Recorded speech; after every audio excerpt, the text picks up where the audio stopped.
दो विद्वानों की कहानी। एक समय की बात है।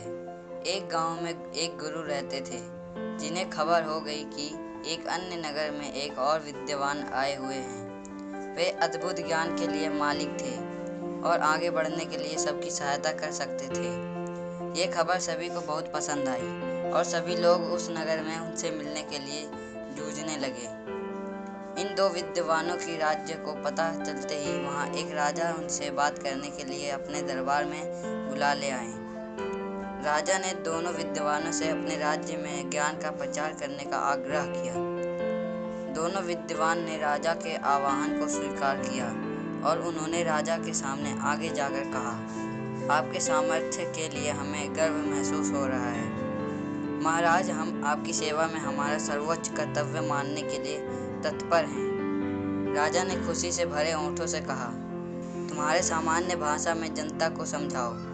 पहले विद्वान मुस्कुराते हुए बोले, अच्छा महाराज, हम आपके राज्य के राजा और प्रजा के बीच बातचीत को सुगम बना सकते हैं। राजा ने आश्चर्यचकित होते हुए कहा, मुझे बिल्कुल आश्चर्य हो रहा है कि तुम कैसे कर सकते हो। यह तो मेरे लिए। दूसरे विद्वानों ने मुस्कुराते हुए कहा, महाराज, हम आपके राज्य के लोगों को सामग्री के बिना खाने का ज्ञान दे सकते हैं। राजा ने बहुत ही आश्चर्यचकितता से कहा, मैं ये सचमुच मानने में सक्षम नहीं हूँ।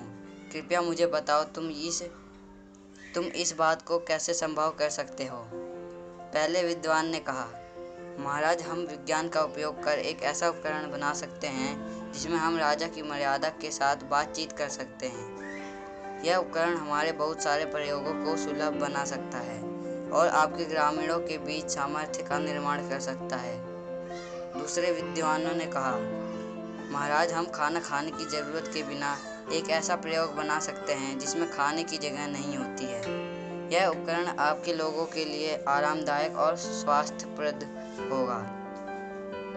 यह सब सुनकर राजा बहुत प्रभावित हो गए और उन्होंने दोनों विद्वानों का स्वागत किया और अपने राज्य में इन उपकरणों का प्रचार कार्य करने के लिए उन्हें सौभाग्य दिया।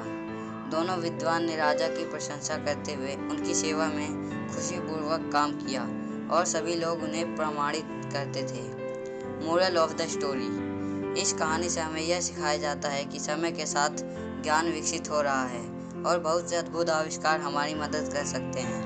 दोनों विद्वानों के उदारता संपन्न और सेवा भाव की मिसाल हमें ये बताती है कि हम हमारे ज्ञान और कौशल को समाज की सेवा में लगाना चाहिए।